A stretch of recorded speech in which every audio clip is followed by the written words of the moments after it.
Bom, boa tarde a todos. Que a paz de Jesus esteja em nossos corações, sempre agradecendo a oportunidade não só de trabalho, mas também de relação fraternal entre todos nós, estudantes que todos somos da vida. E hoje nós vamos falar a respeito de sexualidade e relacionamento dos espíritos.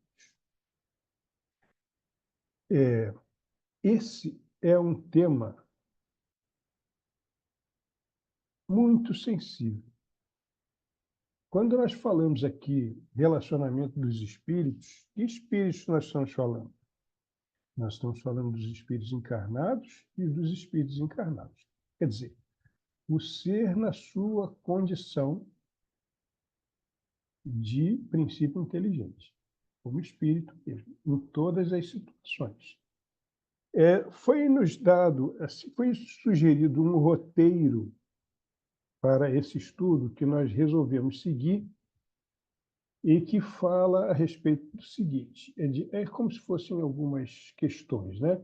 Como encarnamos, por que encarnamos em sexos diferentes? Nós vamos falar da energia sexual, vamos falar de relacionamento no plano espiritual, da identidade nos espíritos e da influência da encarnação na identidade. Para que nós possamos ter um ponto de partida no nosso estudo, nós vamos nos basear nas questões de Kardec, na parte segunda, capítulo 4, da pluralidade das existências, e fala de sexo nos espíritos. Então, Kardec pergunta lá, tem sexo os espíritos? E eles respondem, não como o entendeis, porque os sexos dependem da organização. Há entre eles amor e simpatia, mas baseados na concordância dos sentimentos. Então, o que o Espírito está nos informando é que, na realidade, a condição sexual está relacionada com a situação do espírito, se ele está encarnado ou desencarnado. Nós vamos ver com calma isso, vamos ver isso numa situação mais vamos dizer assim, bem desenvolvida, mas basicamente nós temos que compreender isso. Em conversa com os espíritos que vivem em outros planetas, que é um assunto de que o Espiritismo também trata, muito interessante, num diálogo com um espírito que era de Júpiter, eles perguntam, há sexo? E o espírito responde, onde há matéria, há sexo. Por quê? Por causa da condição de reprodutividade. Na pergunta 201, Kardec pergunta lá, em nova existência, pode o espírito que animou o corpo de uma mulher, de um homem animar o de uma mulher e vice-versa? O espírito responde, de certo. São os mesmos os espíritos que animam os homens e as mulheres. E essa é uma questão para a qual nós vamos voltar, porque vamos precisar, vamos assim, contextualizar o nosso raciocínio baseado nessas respostas. 202. Quando errante, que prefere o espírito? Encarnar no corpo de um homem ou no de uma mulher? Isso pouco importa, respondem eles. O que o guia na escolha são as provas por que haja de passar. Portanto, aqui o que está sendo dito textualmente é o seguinte, que a nossa situação de gênero depende da nossa necessidade encarnatória, coisa que nós também vamos desenvolver mais adiante. Kardec comenta a respeito dessas questões. Os espíritos encarnam como homens ou como mulheres porque não têm sexo. Nós estamos falando dos espíritos. Visto que lhes cumpre progredir em tudo, cada sexo, como cada posição social, lhes proporciona provações e deveres especiais. E, com isso, ensejo de ganharem experiência. Aquele que só como homem encarnasse, só saberia o que sabem os homens. Né? Então, isso vai servir como base de um roteiro do nosso estudo, porque nós precisamos entender o que a vida pretende de nós com essa divisão, com essa, vamos dizer assim, com essa questão de gênero, né? E aqui nós passamos para a questão da energia sexual que nos foi sugerida. O que fala a psicologia experimental? Que existe uma pulsão, que é o componente psicológico do estado fisiológico da necessidade. E na psicanálise freudiana, nós encontramos, da mesma forma, que é o elemento constitutivo psíquico excitatório que impele o indivíduo à atividade. Eu vou passar aqui adiante porque é para a gente explicar tudo. Pulsão sexual. O aspecto psíquico dessa pulsão é chamado libido.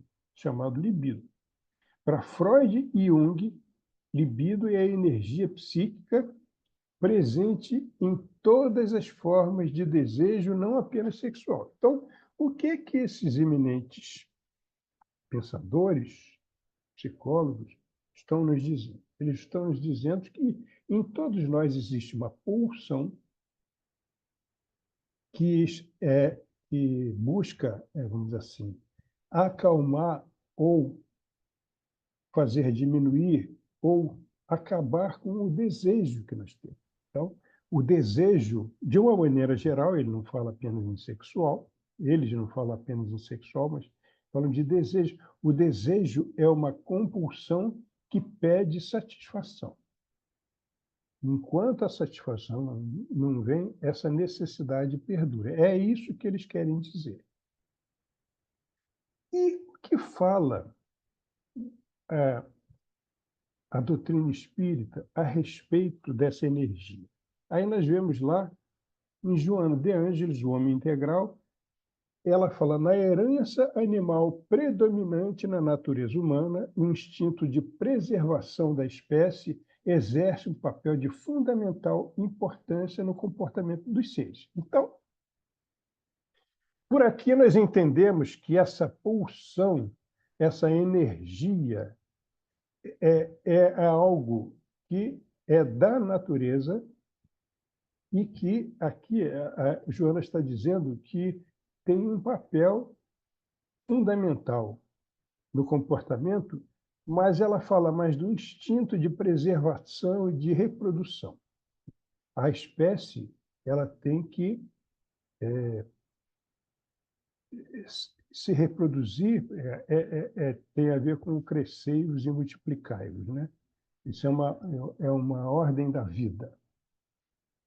Nós somos seres que encarnamos, e quando nós encarnamos, nós, por um mecanismo da natureza, nós temos que oportunizar essa situação no meio físico, e é como se nós fôssemos co-participantes dessa situação,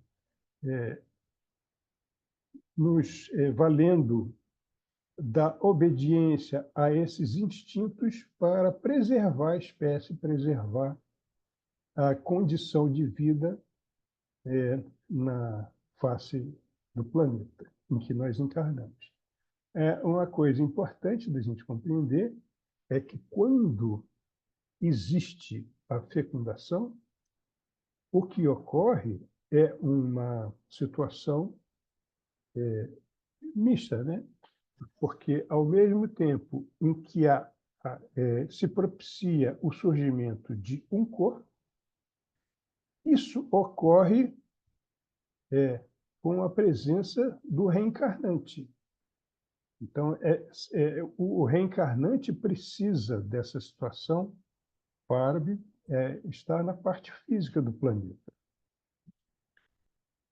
E uma coisa também importante de compreendermos é o seguinte: se há gravidez, já há vida. Então, não existe argumento que supere essa realidade. Por isso é que nós, do movimento espírita, somos, vamos dizer assim, combatemos a ideia da interrupção da vida, porque isso interrompe um processo que é justamente uma oportunidade de evolução. Então, todas essas coisas estão ligadas. Emmanuel diz também uma coisa muito importante aqui. Ele fala do amor e da força de atração. Então, vejam que nós estamos falando de energia, mas, ao mesmo tempo, nós estamos falando de uma força de atração e nós estamos falando de um sentimento. E aí, Emmanuel, o Consolador, ele fala com muita propriedade o seguinte: das expressões de sexualidade, o amor caminha para o supersexualismo, marchando sempre para as sublimadas emoções da espiritualidade pura. Então, nós percebemos claramente aqui o seguinte: nós percebemos que nós trazemos uma herança do reino do instinto, que é um instinto de reprodução, de manutenção da espécie física, e, ao mesmo tempo, essa situação é a base para o desenvolvimento do sentimento maior, que é o sentimento do amor.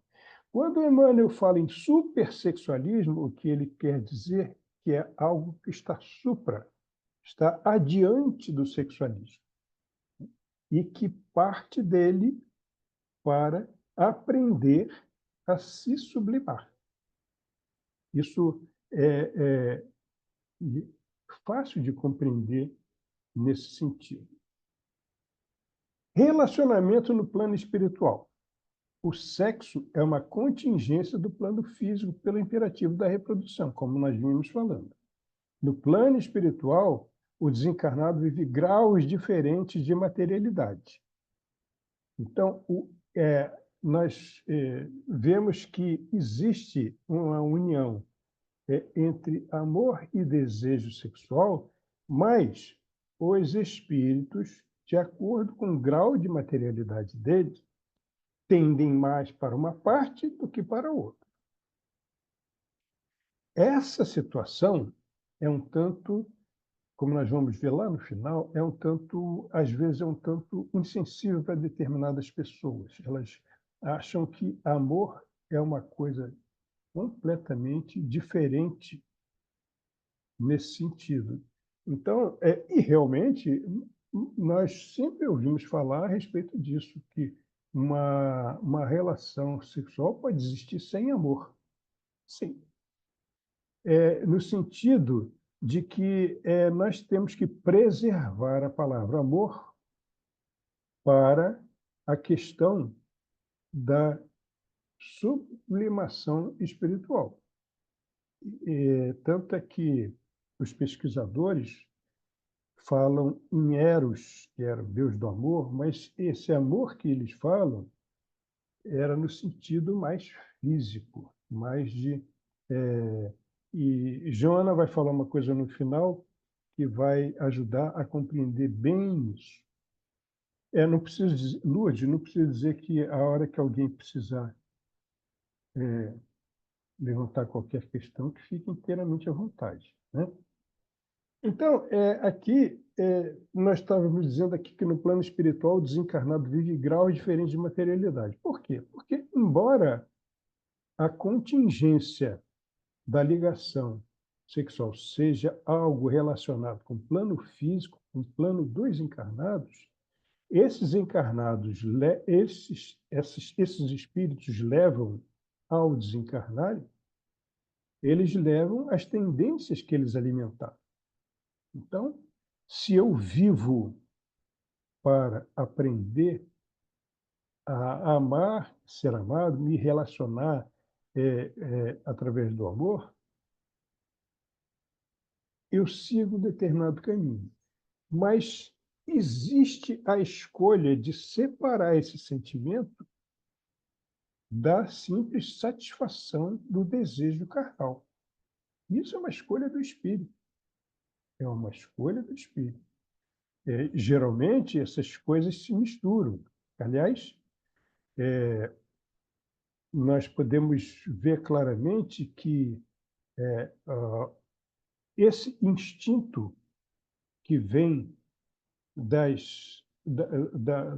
animalidade, e animalidade que nós estamos falando aqui nunca é no sentido depreciativo, mas de condição evolutiva, quando vem esse instinto, ele vem para dar base ao desenvolvimento desse sentimento. Não é isso? Então, e quando nós entramos como princípio inteligente no reino hominal, ocorrem duas coisas conosco. Primeiro, nós passamos a ter consciência de nós mesmos. Nós viramos indivíduos em termos de consciência. E a segunda coisa é que nós percebemos que nós temos capacidade para fazer escolhas. Nós não seguimos cegamente o reino mais do instinto. Mas isso é uma mudança que não é radical. Quando o ser passa a entrar no reino hominal, onde é que fica esse instinto? Esse instinto continua em nós. Ele continua em nós. Ele é como que, vamos dizer assim, secundarizado pela nossa consciência. Mas ele permanece lá. Permanece. Então,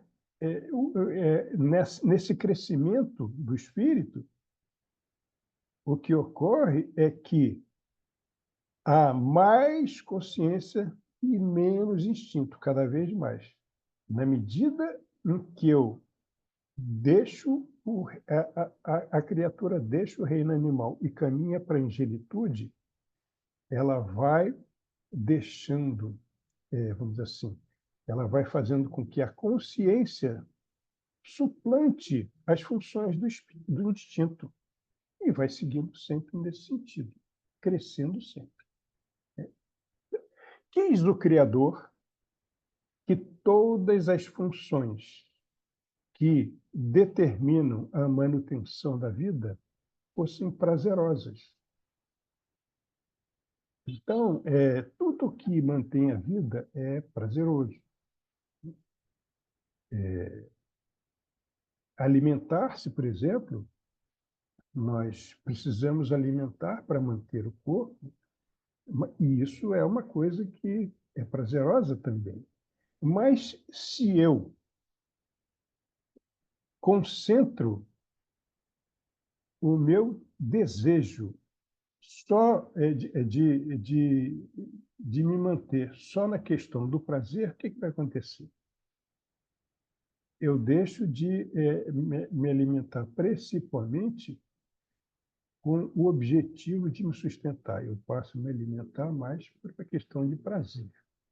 E, às vezes, quando existem exageros nesse sentido, sobrevêm as doenças, como nós sabemos. E o que são as doenças?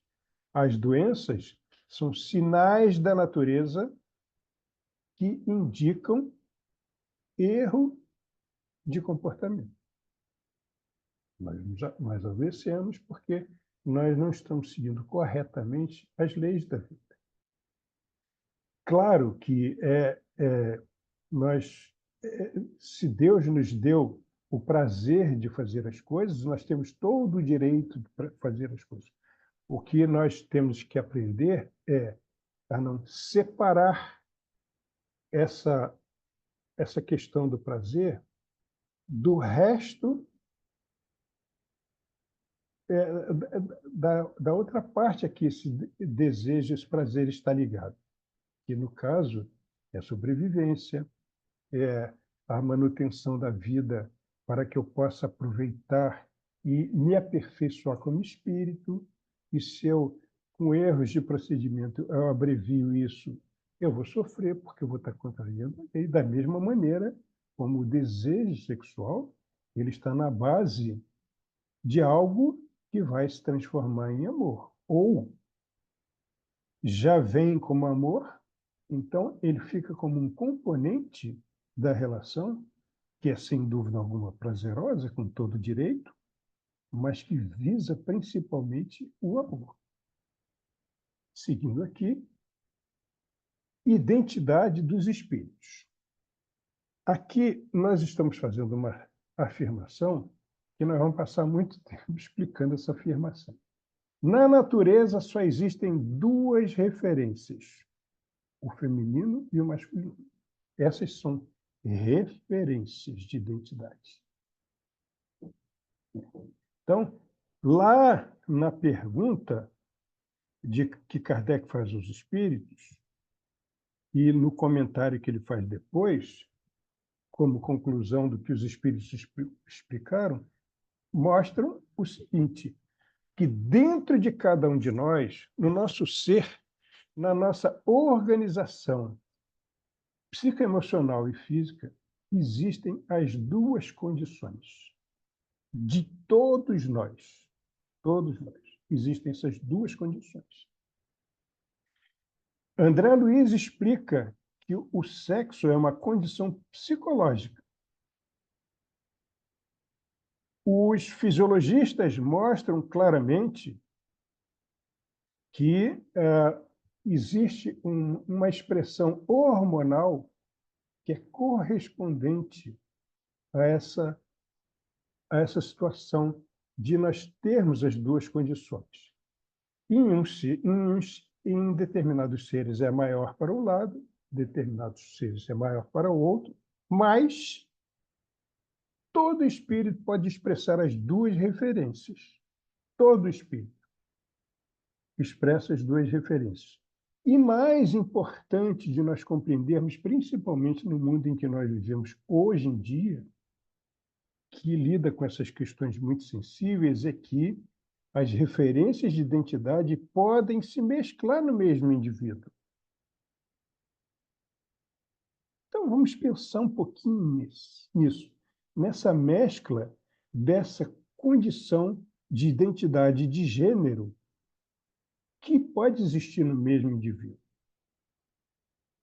Né? Porque o que nós entendemos é que essa é uma questão, que nós vamos falar adiante, muito sensível, muito sensível.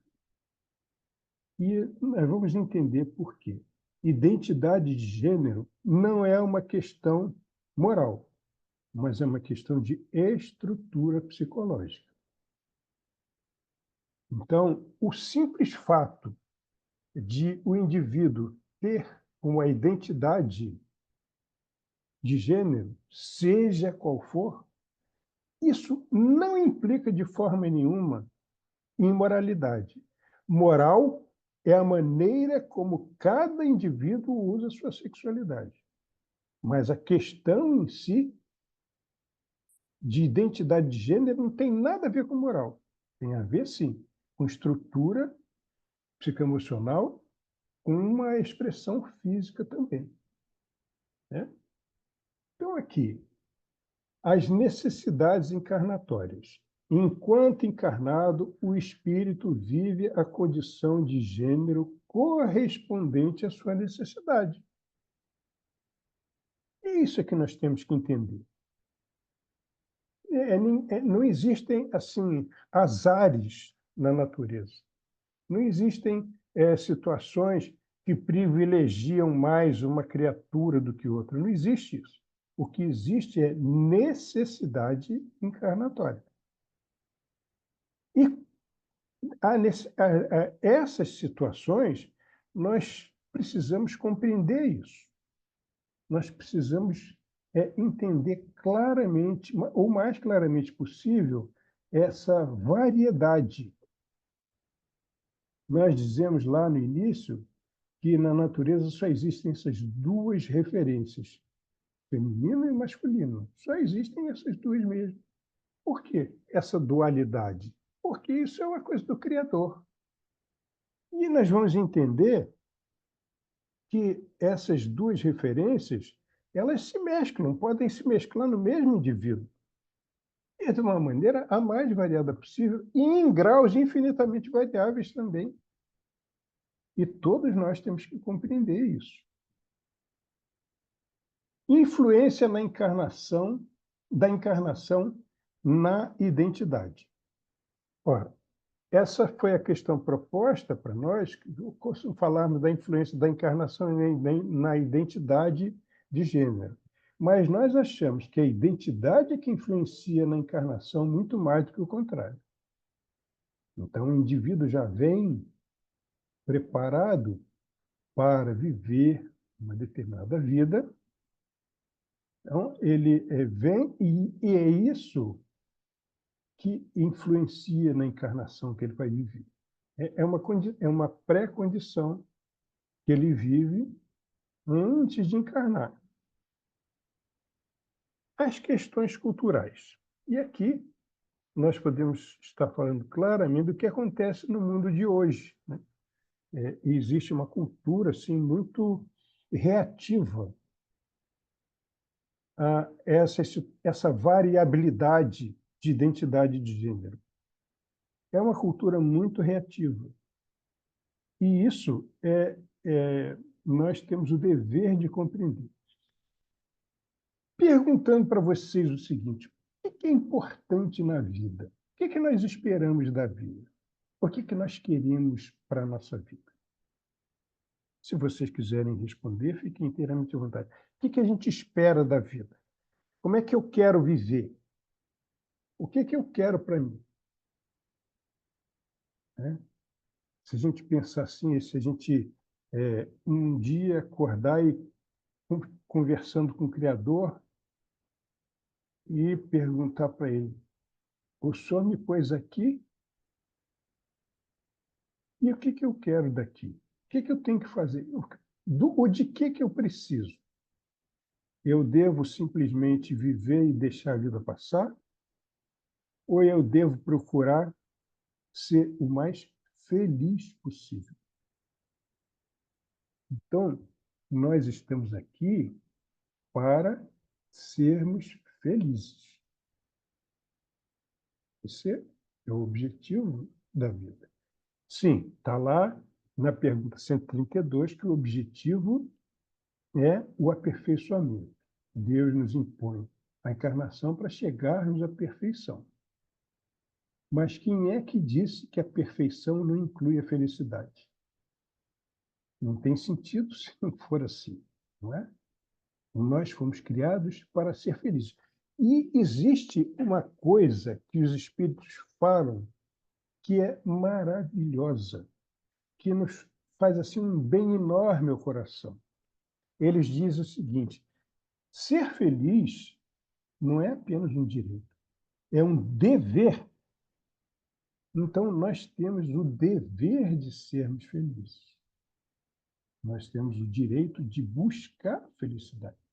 E de que nós precisamos para ganhar felicidade, para ser felizes? Qual é o componente mais relacionado com a felicidade que nós buscamos na vida? Nós podemos dizer, sem receio de erro, que existem três conceitos que se misturam muito bem, como não se pudessem dissociar um do outro, que são Deus, o Criador de todas as coisas, amor e verdade. Porque Deus é todo amor e Deus é todo verdade. toda fonte de verdade e toda fonte de amor procedem do Criador para nós. Então, isso é que nós temos que buscar. Nós temos que buscar filosoficamente a verdade e nós temos que buscar, em termos de vivência, amarmos. Qual é o mandamento maior? Amar a Deus sobre todas as coisas e ao próximo como a si mesmo. Isso implica em aprender o amor de si mesmo. Ora, o amor de si mesmo, se eu considero que eu sou obrigado a aprender a me amar, eu tenho que aprender a fazer isso. Nós não estamos falando aqui de uma questão narcisista, de personalismo, egoísmo. Não, amar-se é respeitar-se no sentido evolutivo. Eu conseguir viver de uma maneira em que eu reúna condições de permitir que a natureza haja em mim de acordo com os ditames dela. Eu me entregar às leis da vida. É isso que me faz feliz. E nesse caminho de felicidade, está lá desde o do início, né? Que tem na Bíblia, então que Deus achou que o homem não devia estar só. Na realidade, antes da gente pensar que esse é um conceito, assim, que fala de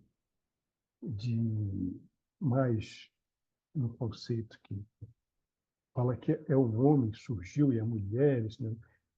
Nós não estamos mais na idade espiritual de nos preocuparmos com essas diferenças. Muito pelo contrário. Nós já crescemos um pouquinho espiritualmente para compreender que essa diversidade, essa dualidade existe dentro de cada um de nós.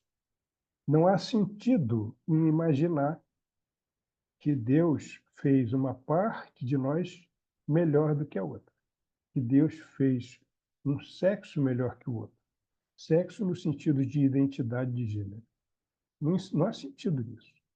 Por isso é que as pessoas imaturas, elas competem nesse sentido. Quando você vê essas pessoas aí brigando, um é melhor que o outro, isso é imaturidade, porque as pessoas maduras, elas se complementam.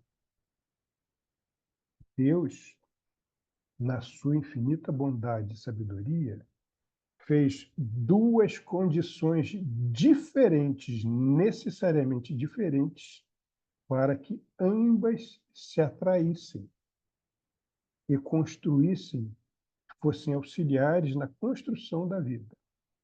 Não estamos falando só de reprodução, não estamos falando só de preservação de espécie. Nós estamos falando de uma regra fundamental da natureza, que é o amor que constrói a vida.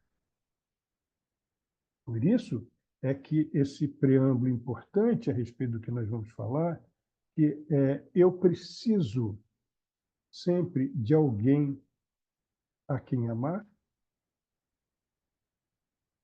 e de experimentar, vivenciar esse amor por minha vez. Sendo que amor, primordialmente, é bem-querer, né? Então, aqui, nós vamos ver que a identidade de gênero é uma questão muito sensível.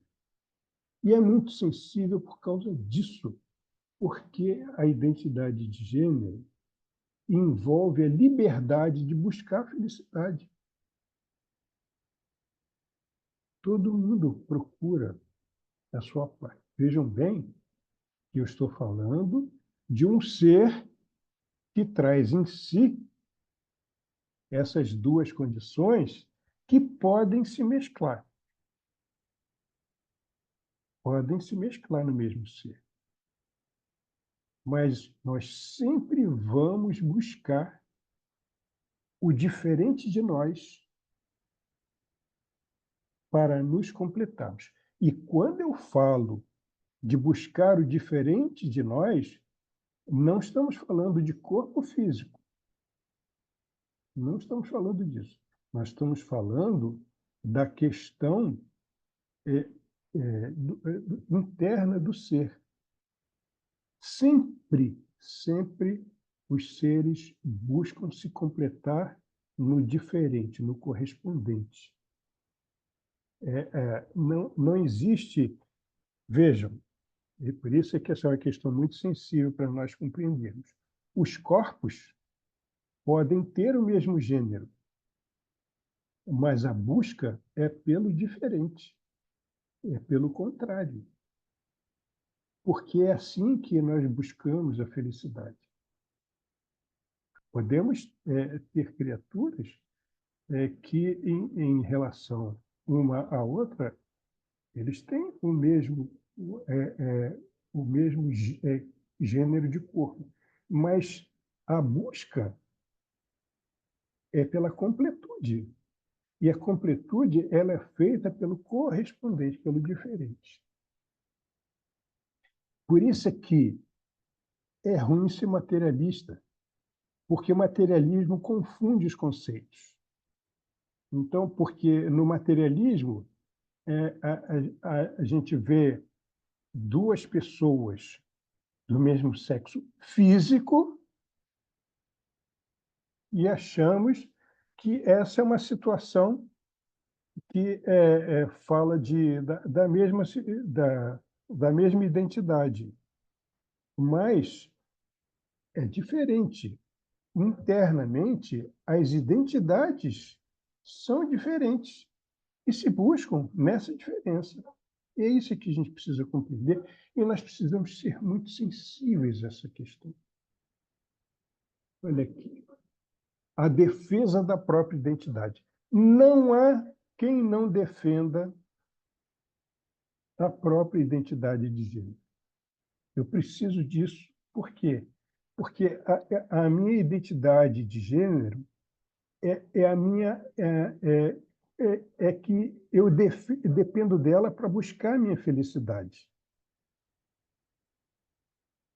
Se eu não tiver uma identidade de gênero, seja ela qual for, eu não tenho como buscar o meu correspondente. Não tem, e agora eu tenho botafoguense aqui, não sei se vocês estão atrapalhando aí. Deve ter sido o gol do Botafogo, que está a maior barulheira aqui. Enfim, não vamos nos desconcentrar com isso. Então, é isso que a gente tem que entender. As diferenças, elas não são externas, elas são internas. Elas são internas. Claro que elas podem ser externas, né? Nós podemos ter um gênero feminino, um gênero masculino, mas o que é importante é a identidade que a pessoa vive no seu psiquismo. E nessa vivência do psiquismo, é nessa vivência que eu vou procurar ser feliz com o correspondente, com a outra parte. Buscar com todo o direito. Todos nós queremos, precisamos ser felizes. Só que a defesa dessa identidade, ela pode ter excessos. Ela pode ser uma coisa agressiva, como nós vemos no mundo de hoje, né? Nós vemos uma defesa muito agressiva da identidade.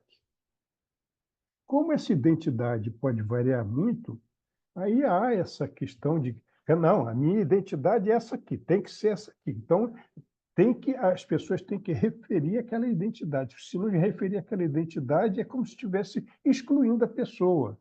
Aí, por isso é que tem essa sopa de letrinhas aí para explicar as identidades. E o alfabeto não vai ser suficiente, porque isso varia infinito. Não há necessidade disso.